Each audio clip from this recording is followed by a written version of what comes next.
Merci, madame, monsieur, de nous recevoir encore sur votre petit écran. Docteur Zouatom Mélanie est notre invité.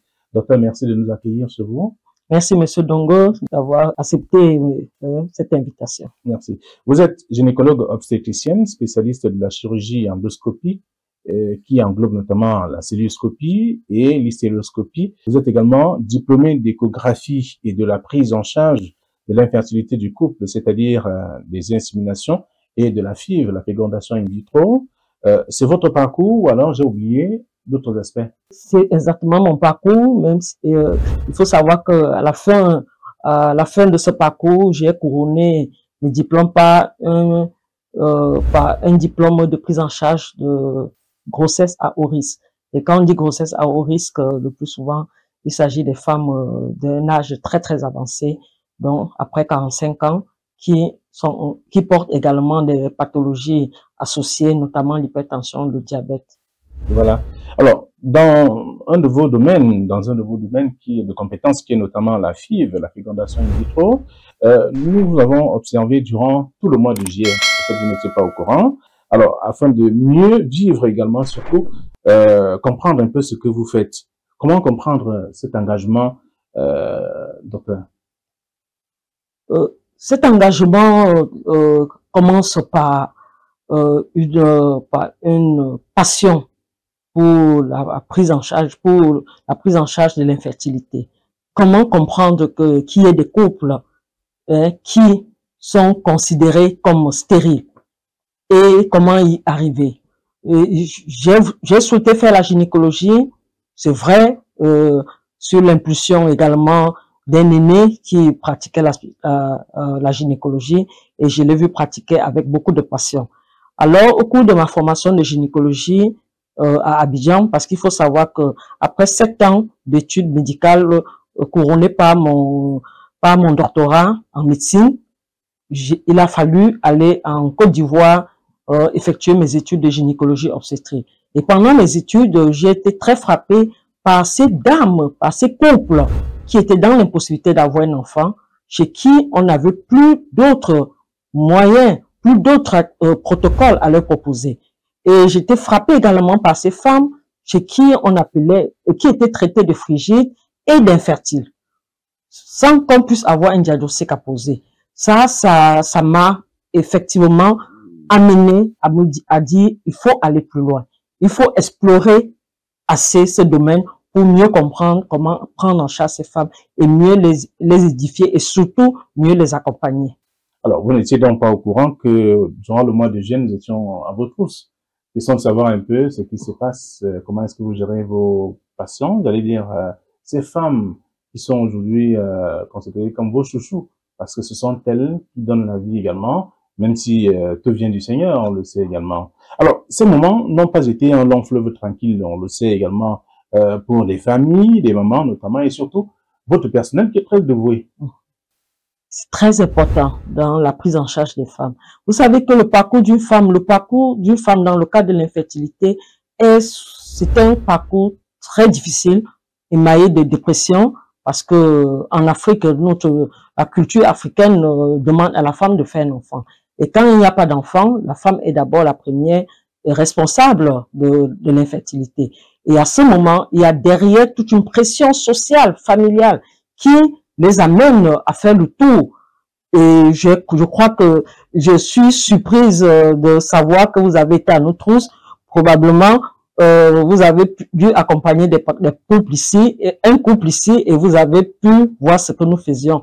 Oui, tout au long du mois de juillet, nous avons eu un nombre assez important d'accouchements, que ce soit par césarienne ou par voie basse. Il faut savoir que ces patients viennent de partout. On a aujourd'hui, on peut dire, on est dans un monde aujourd'hui qui est cosmopolite, où les couples peuvent venir. On a des couples qui viennent du Canada, comme en ce moment j'ai 3 couples qui viennent du Canada. On a des couples qui viennent de la France, de Suisse, de Guinée équatoriale, de toute la sous-région. Ce qui fait qu'aujourd'hui, la prise en charge n'est pas adressée aux Camerounaises, mais également, il y a une ouverture. Ça veut dire, il y a maintenant un transfert de patients du nord vers le sud. Et l'équipe qui est là, nous les avons formés à comprendre que c'est des personnes psychologiquement fragiles. Alors, et la prise en charge est d'abord psychologique. L'abord de la patiente est d'abord psychologique.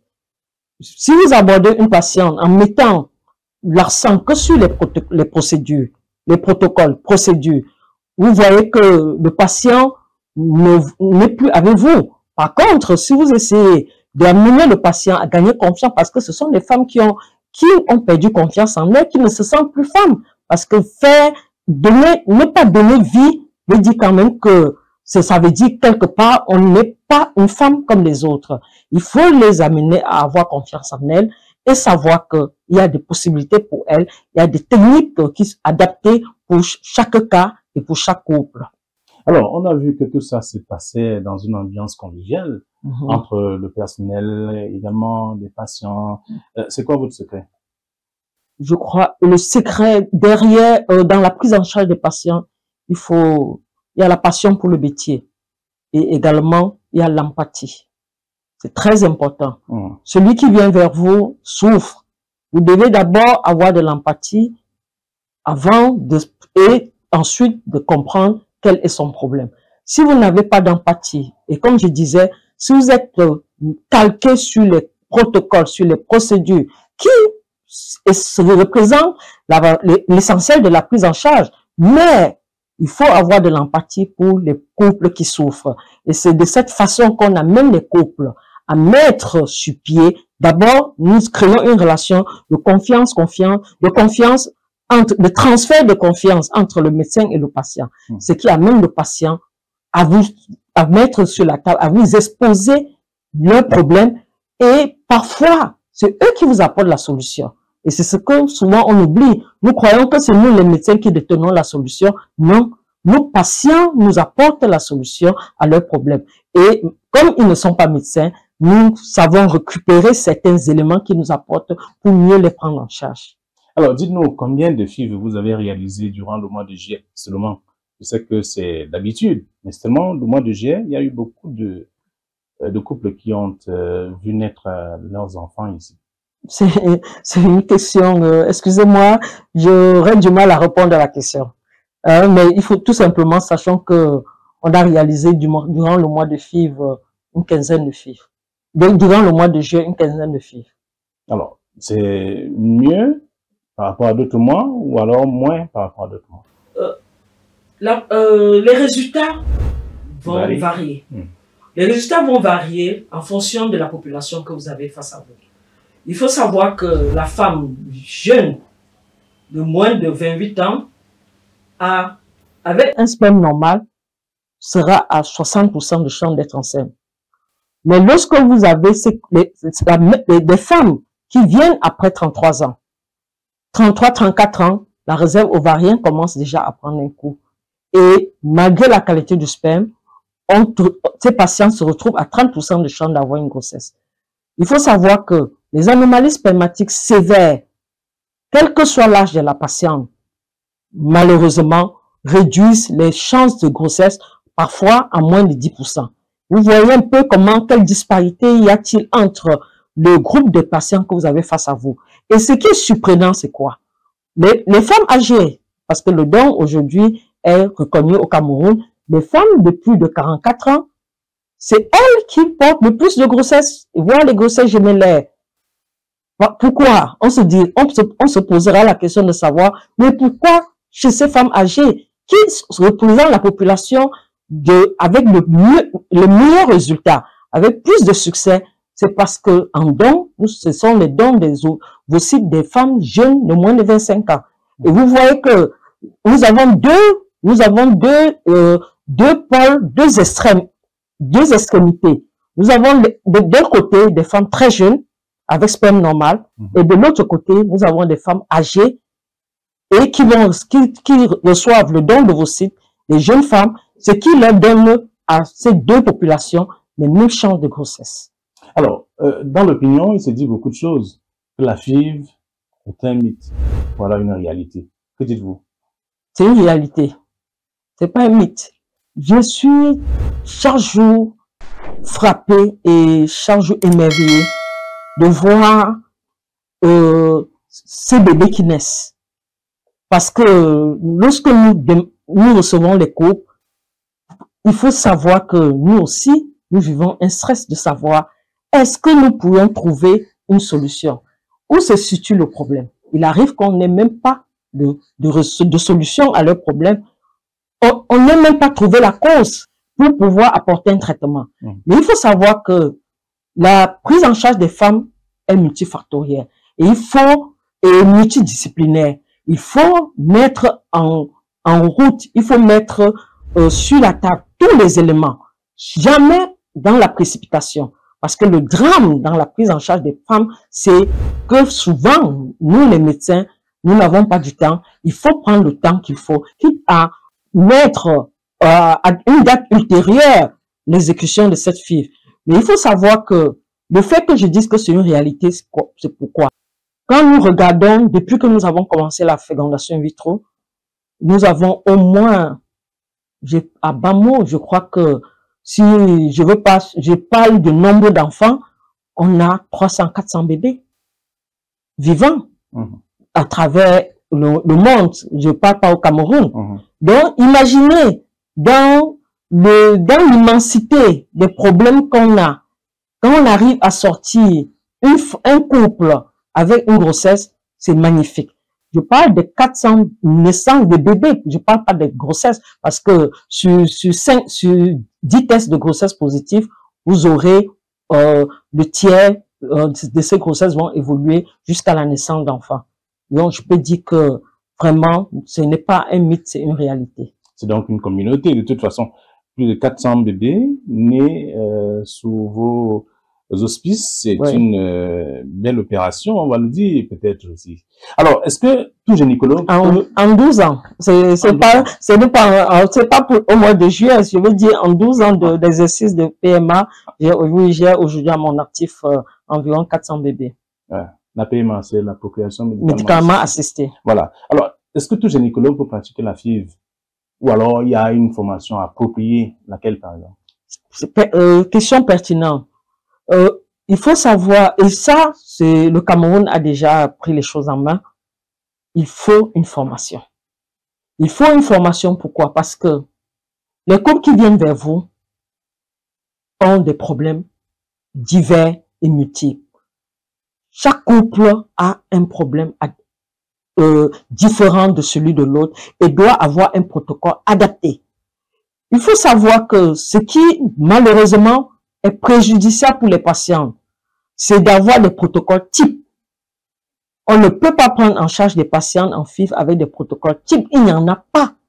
Le médecin doit adapter le protocole en fonction de la population qu'il a face à lui, donc en fonction du couple qu'il a face à lui. Et c'est très important. Et pour mieux l'adapter, il faut déjà une connaissance correcte des mécanismes physiologiques. Ça veut dire des mécanismes liés au corps et des mécanismes liés à l'environnement pour mieux prendre en charge ces couples. Donc, il est très important. Et quand je parle même des mécanismes psychologiques, il est très, très important que les médecins, tout praticien de fécondation, de PMA qui comprend la FIV et l'insémination, tout praticien devrait avoir un diplôme, tout praticien devait avoir un diplôme ou une formation sanctionnée par un diplôme. Donc il faut être formé pour être exactement pratiquant ou praticien, pardon. Oui. La FIV, bien entendu, la fécondation in vitro. Alors, quelles sont les causes qui amènent généralement le couple à s'intéresser à la FIV? Les causes sont multiples. Nous allons partir de la cause la plus fréquente en Afrique, qui est la cause infectieuse. Malheureusement, l'infection, c'est la cause, nous sommes étiquetés comme tels. Même lorsque j'étais étudiante en France, ou bien à Abidjan, lorsque le couple venait pour consulter pour infertilité, déjà, le maître mot, c'était de dire rechercher une infection. Mais aujourd'hui, avec notre qualité de vie, avec l'utilisation des préservatifs, ça veut dire qu'avec la prévention des maladies, des IST, on se constate aujourd'hui que l'infection n'est plus en première ligne. En première ligne aujourd'hui, nous avons d'autres causes, telles que l'endométriose. L'endométriose est assez parlée sur tous les réseaux sociaux.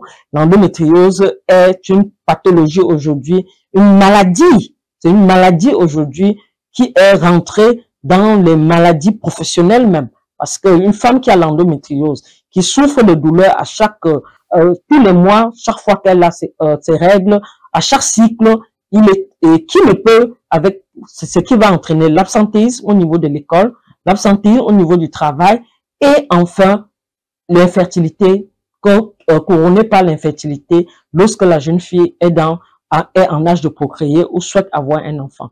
Cette cause aujourd'hui est vraiment, pour tout médecin, doit être considérée comme une cause évidente. Parce que pendant longtemps, on a considéré l'endométriose comme un mythe. Mais aujourd'hui, j'ai envie de dire, l'endométriose est une réalité. Et nous devons prendre cette pathologie à bras le corps. Après l'infection et l'endométriose, nous avons une autre pathologie qui existe depuis l'époque de nos grandes-mères, les fibromes. Les fibromes, c'est l'apanage de la femme africaine ou afro. Que ça soit afro-américaine ou caribéenne, c'est la pathologie de la femme noire. Et ça reste également un gros souci parce que les femmes sont opérées 3, 4, 5 fois. On a toujours ce problème de récidive des fibromes chez ces femmes. Et c'est très difficile, malheureusement, dans ce cas, de faire savoir à une femme que, après plusieurs interventions chirurgicales, l'utérus n'est plus à même à porter une grossesse ou bien à permettre une implantation. Voilà les causes que nous avons chez la femme. Il faut savoir que l'homme aujourd'hui représente une cause, occupe une place très importante. J'ai même envie de vous dire que 40% des cas d'infertilité sont de causes masculines. 40% sont de causes masculines. 43% sont de causes féminines. Et le reste, c'est l'association des deux. Donc, vous voyez qu'aujourd'hui, on a pendant longtemps cru que c'est la femme qui était la cause essentielle, mais aujourd'hui, nous avons 50 les hommes, 50 la femme, et le reste, c'est les causes mixtes, donc associées à l'homme et la femme. Alors, donc, il faut se débarrasser de tout ça pour pouvoir atteindre l'objectif ici, c'est-à-dire faire la FIV et avoir un enfant, finalement. La première question qu'il faut se poser quand on veut faire la FIV, c'est de dire, premièrement, quelle est l'indication? Pourquoi est-ce qu'on l'oriente en FIV? Quelles sont les causes? C'est ça qu'il faut rechercher. Lorsqu'on a trouvé les causes, est-ce qu'on peut soigner, oui ou non? Est-ce que c'est des causes qui peuvent passer par un traitement médicamenteux ou par la simple chirurgie? Ou bien passer par la chirurgie avant d'aller, parce qu'on peut faire une chirurgie avant et post-pré, on peut faire une chirurgie pré-FIV. Mais il faut savoir que la prise en charge de la patiente doit amener le médecin à également rechercher qu'est-ce qui peut entraîner l'échec de la FIV. Parce que souvent nous trouvons les causes, nous croyons avoir résolu le problème, mais le couple, il n'y a pas de grossesse. Alors, en plus des causes qu'on peut soigner, il faut rechercher également qu'est-ce qui peut entraîner l'échec d'une FIV. L'échec d'une fécondation in vitro peut tout simplement être un mauvais protocole, une mauvaise qualité de l'endomètre, un mauvais transfert d'embryon. Vous imaginez, une absence de transfert, ça veut dire qu'une impossibilité de transfert parce que la femme a une synéchie ou la femme a un col, une déviation de l'utérus. Donc, quand nous avons cherché les causes de l'infertilité, nous avons soigné, il faudrait maintenant chercher les éléments qui pourraient entraîner l'échec de la fécondation in vitro. Vous voyez qu'il faut travailler sur plusieurs pôles. Voilà, c'est un long processus, on va le dire. Exactement. Voilà, donc on observe également que des femmes adhèrent, j'allais dire les couples, adhèrent aux indications que vous leur donnez, vous en tant que spécialiste notamment. Alors, y a-t-il un temps de réflexion pour le couple et combien de temps il leur faut pour prendre la décision? Nous avons plusieurs catégories de couples. Nous avons des couples jeunes chez qui la femme a une obstruction de trompe complète, une obstruction bilatérale. ils savent que c'est la FIV. Même quel que soit l'âge de la femme, qui a 24 ans, 25, 26 ans, ils savent que l'indication de FIV est leur seule possibilité d'avoir un enfant. À 36 ans, la réserve ovarienne de la femme est déjà en train de s'effondrer, voire même déjà presque effondrée. À 36, 37 ans, une femme a 15%, 20 à 15% de chance d'avoir un enfant en FIV. Malheureusement, on a du mal, la population ne sait pas. La population a l'impression que tant qu'une femme a ses règles, elle a les chances d'avoir un enfant. Mais on peut avoir ses règles jusqu'à 50 ans. Mais cesser d'être fertile depuis l'âge de 39, 40 ans. Donc c'est très important d'amener les femmes à comprendre que avoir ses menstrues, ça n'a rien à voir avec la fertilité. C'est très important. L'absence de règles veut dire ménopause. Mais l'absence de fertilité, elle est antérieure à la cessation des règles. C'est très important d'amener les couples à dire il faut aller tôt en fécondation in vitro. Moi, je dis toujours, quand je vois des couples de 32, 33 ans, après 3 ans de vie commune, 4 ans de vie commune, avec une anomalie spermatique, ou bien avec une pathologie telle que l'endométriose, où on nous dit souvent passage limite, modéré, limite. Cette femme a 34 ans. Allez-vous lui dire de boire des produits et d'attendre alors qu'elle a 4 ans de désir d'enfant derrière. À ce moment, il faut l'orienter très rapidement en fécondation in vitro parce que nous sommes en Afrique. Les couples voudraient avoir 2, 3 enfants. Pourquoi pas 4? Pourquoi attendre 38 ans pour se battre et avoir un premier enfant à la 3e, 4e tentative? Et après, on est essoufflé. Il est très important que nous, les médecins, nous orientons les couples assez tôt vers la PMA, vers la fécondation in vitro, ce qui donne de très très bons résultats. Alors, à vous entendre parler, docteur, on a l'impression qu'il faut, ce n'est même pas une impression, c'est peut-être une réalité, il faut beaucoup de concentration pour pouvoir réaliser une FIV. C'est-à-dire, il faut écouter le couple, mettre le couple sous traitement et pouvoir faciliter le transfert et aboutir à la naissance d'un bébé. La première étape, c'est l'écoute. La première étape, c'est l'écoute. Et peux vous dire, un médecin devrait prendre 1 heure de temps pour écouter le couple qui vient en consultation d'infertilité. Les consultations d'infertilité, c'est pas les consultations de gynécologie classique. On vient parce qu'on a des règles abondantes ou on vient parce qu'on a une infection vaginale. Non. C'est toute une histoire. C'est toute une vie. Et il faut mettre tous ces éléments sur la table. Il y a même eu des vies avant. Ça veut dire que vous avez des couples où l'homme est même à son 3e mariage. Donc, vous devez prendre en compte tout ce qui s'est passé dans la vie de l'homme, le parcours de l'homme, également le parcours de la femme. Et sortir de là, c'est dramatique parce qu'il faut savoir, c'est des couples frustrés. Ils n'ont pas de chance. Pourquoi ça leur arrive? Il faut les rassurer.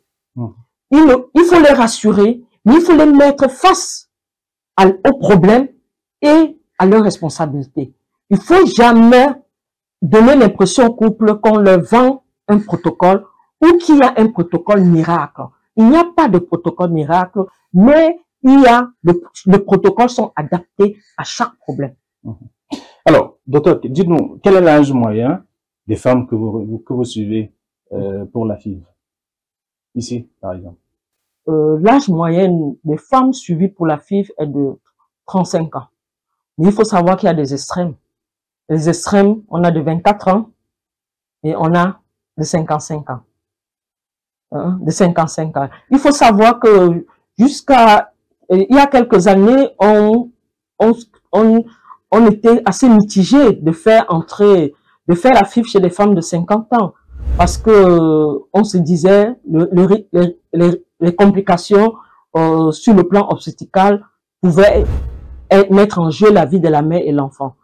Et je crois que mon diplôme de grossesse à risque m'a aidé et m'aide énormément pour reculer encore le moment où ces femmes peuvent entrer pour reculer l'acceptation ou bien l'admission de ces femmes en fécondation in vitro.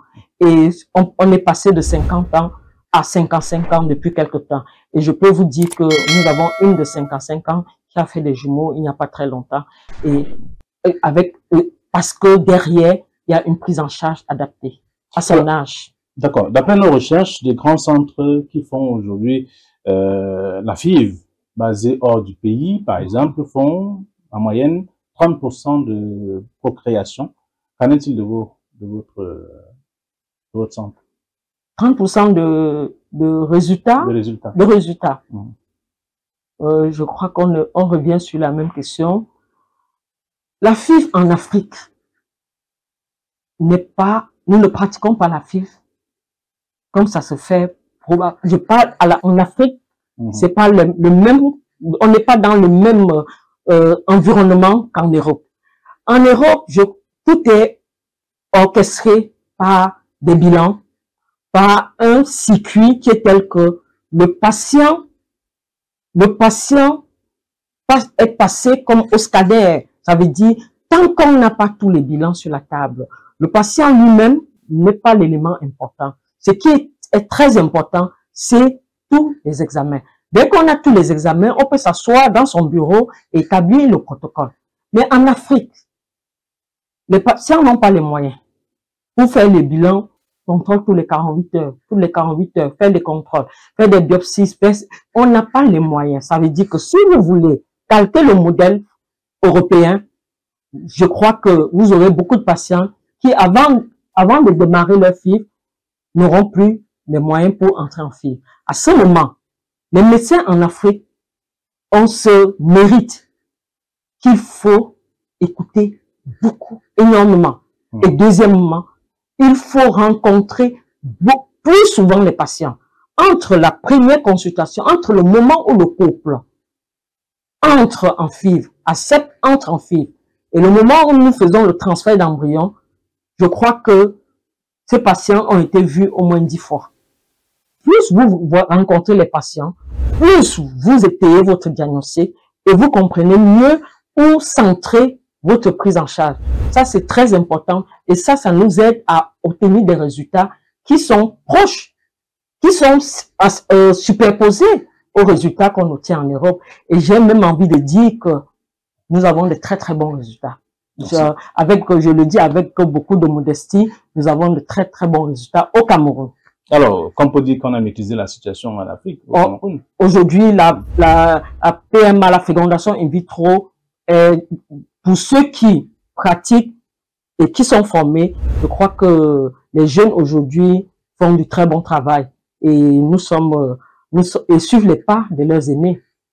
Alors, vous voyez bien que ça valait la peine de revenir sur la question avec toutes ces explications. Alors, nous avons également remarqué un grand nombre d'accouchements jumellaires. Vous l'avez déjà évoqué, et même chez les femmes âgées de plus de 45 ans. Y a-t-il des risques pour la mère et pour l'enfant ou encore pour les enfants qui naissent? Les accouchements jumellaires, malheureusement, en FIV, nous faisons le transfert de 2 embryons. Il y a des pays comme des continents aux États-Unis, c'est 1 embryon. Mais nous faisons le transfert de 2 embryons. Et ce qui augmente le risque, moi j'appelle le risque, même si pour mes patients, ils appellent c'est la chance. Mais moi j'estime que ce qui augmente le risque d'avoir des grossesses jumellaires. La prise en charge des grossesses jumellaires, comme je l'ai dit, chez ces femmes qui déjà, c'est une grossesse jumellaire, chez une patiente qui a un certain âge, qui a 40 ans ou plus, et parfois associée à d'autres pathologies, d'autres maladies comme l'hypertension. Il faut que la prise en charge soit multifactorielle, ça veut dire, nous avons le pédiatre, nous avons le cardiologue, nous avons les urologues, nous avons l'endocrinologue. Tous ces éléments, c'est très important pour mieux prendre une patiente et permettre à la grossesse d'arriver à terme. Et je peux vous dire que avec honnêteté, que 4 femmes et demie sur 10 porteuses d'une grossesse jumellaire voient leur grossesse arriver à bout. Malgré les risques que l'on peut imaginer. Malgré les risques, l'action est sur la prévention. Nous n'attendons pas qu'il y ait des complications. L'action est dans la prévention.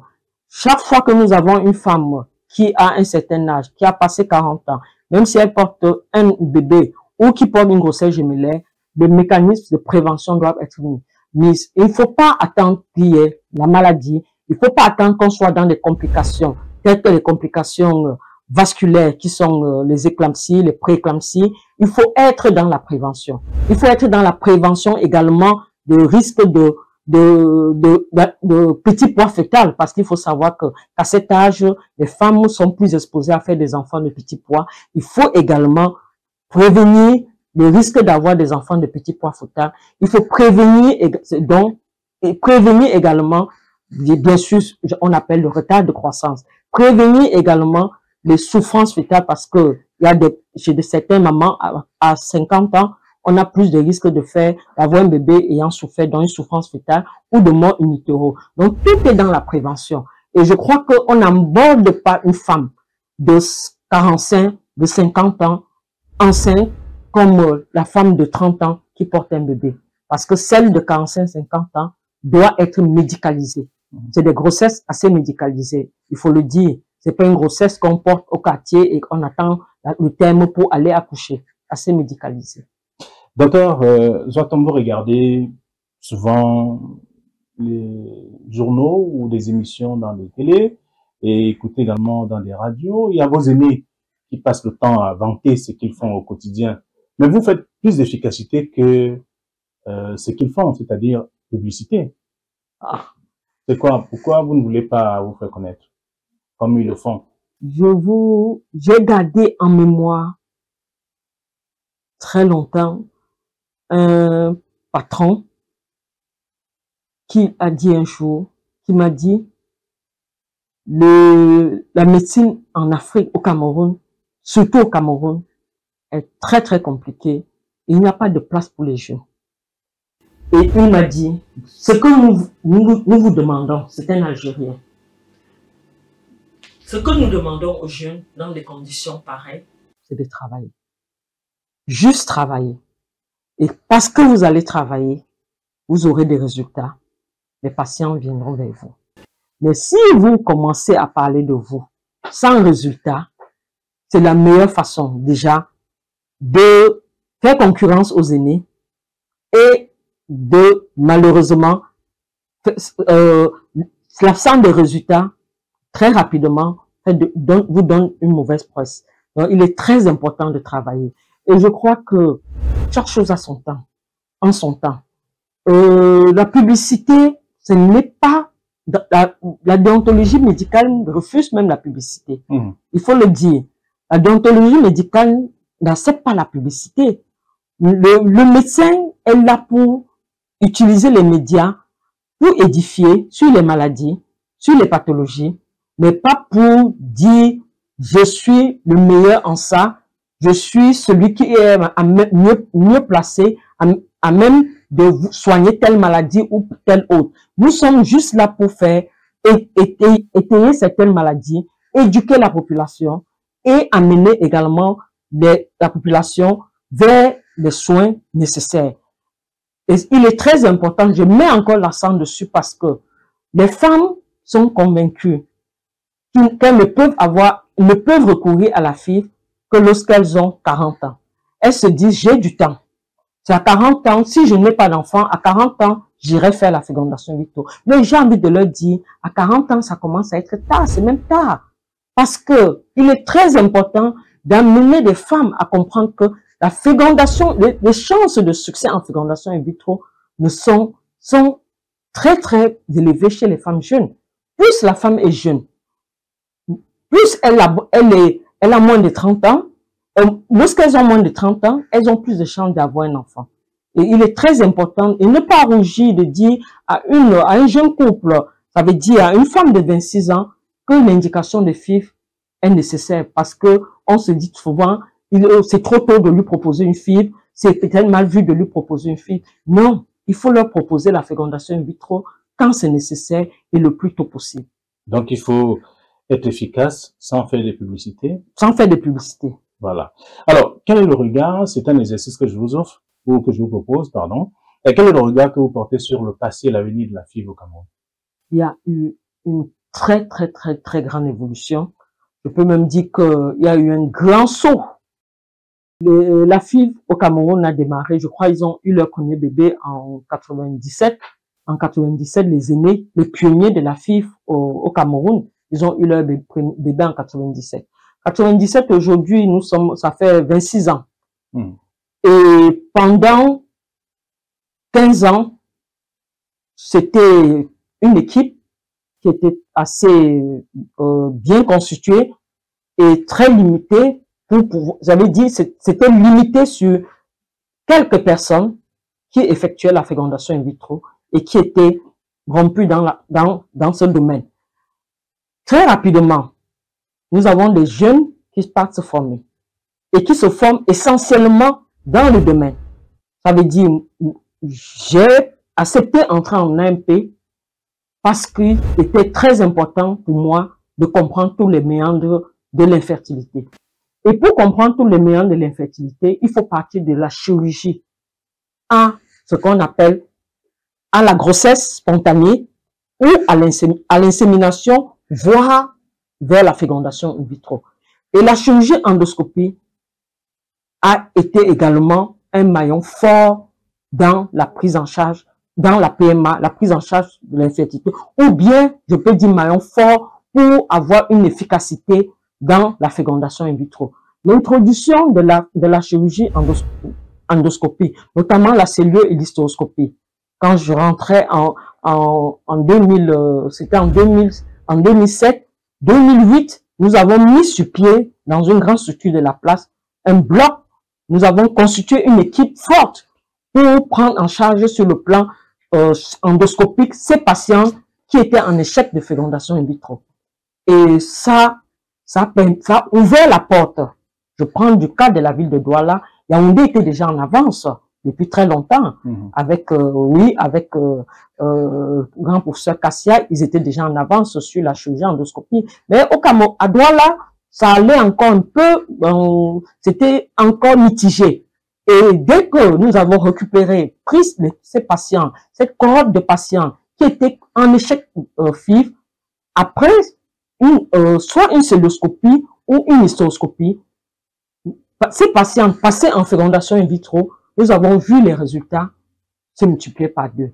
Et c'est très rapidement, on a compris qu'il était très important d'introduire l'endoscopie dans la prise en charge de l'infertilité et même dans comme exploration pré-FIV. C'est très, très important et ce qui améliore les résultats. Il faut savoir, et ce qui est aussi important de dire aujourd'hui, c'est que on a de plus en plus de jeunes qui se forment. C'est une très bonne chose. Ce qui fait que aujourd'hui la FIV n'est plus un mythe. N'est plus un mythe. Parce que les jeunes de plus en plus se forment et sont rompus dans le domaine. Et nous souhaitons qu'à l'avenir, qu'il y ait encore plus de jeunes. Parce que ce qui compte, c'est pas les centres. J'ai l'impression, les pays, on aime bien dire, dans tel pays, on a ouvert, il y a 10 centres FIV, il y a 30 centres FIV. Moi, je crois que ce qui constitue le centre, ce sont les hommes. Ce sont les médecins bien formés qui font la force d'un centre.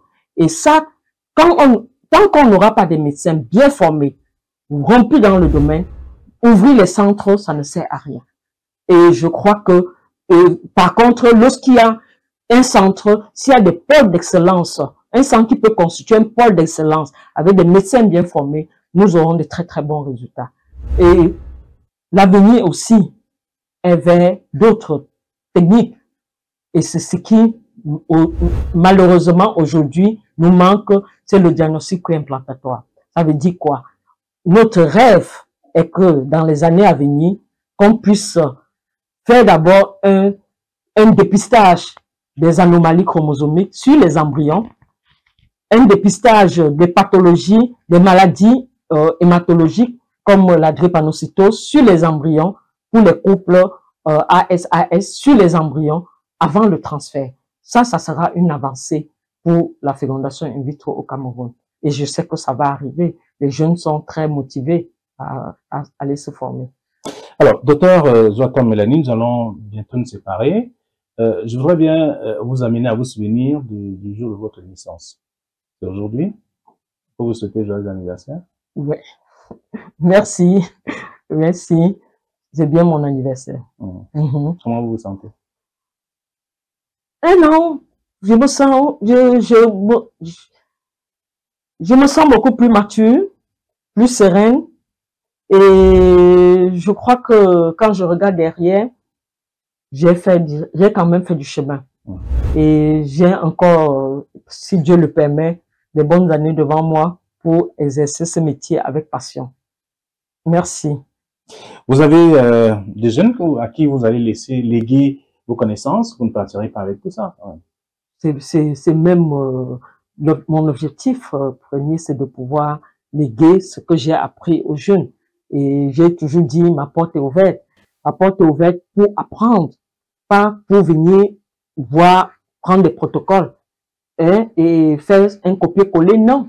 Ma porte est ouverte pour apprendre, pour comprendre les méandres de la fécondation in vitro, pour comprendre les méandres de la chirurgie endoscopie. J'ai dit, ça, il faut prendre du temps.